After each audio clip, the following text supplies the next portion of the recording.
I roto I te tono ki te whakaako me te ako I ngā waiata o Ngāpuhi ki te tai tokerau e tū ana ko ngā Waiata Wednesday I Kaikohe I tēnei wā.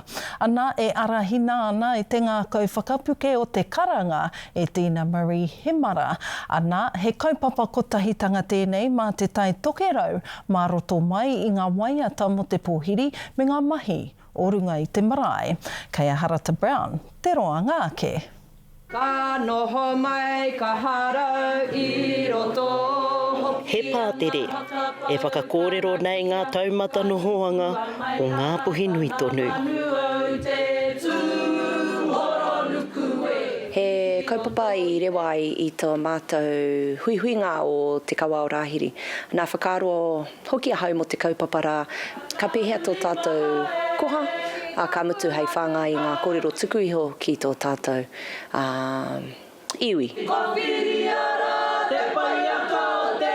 He kaupapa whakaraura whakaako, hei whakakaha nei te whare tapu o Ngāpuhi.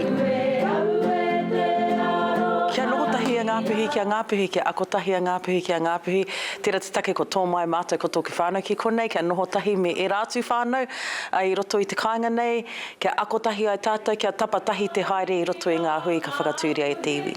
Nō reira koia te kaupapa ko Waiata Wednesday e ki ana, ko te Waiata Wednesday e hangai pū ana kia ako I ngā waiata, ngā mōtia te o te kāinga nei, o tira kia hui tahi ai tātou, ngā hunga e noho nei ki roto I te wharetapu o Ngāpuhi. I came along to practice my reo and to have some fun and join other people in our community learning waiata. Me te whakarite hoki mo ngā kaupapa a Ngāpuhi ake e tū kotahi ai ngā uri a Rāhiri I te rohe, I waho mai o te rohe anō E hea nei ngā kaupapa nui e tai mai ana ki runga I a tātou o Ngāpuhi, ko ngā manu kōrero tētahi o era, a tōna wā ko te matatini tētahi o era. Ko ēnei whakakotahitanga o te iwi, he mahi whakangungu I a tātou kamutu, kia whanaunga tātou kia tātou, kia akotahi ai tātou kamutu, kia rongo a tātou tamariki I te reka o te mahitahi o te kotahitanga.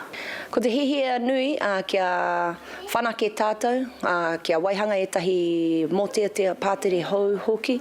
Mō ngā uri e heke mai ana kāmutu, te wawata nui kia pakari tō tātou tū. Hei iwi, kia whakakotahi ai tātou. E mana I te kōrero kia tūtika ai te wharetapu o Ngāpuhi. Harata Brown, te Karere.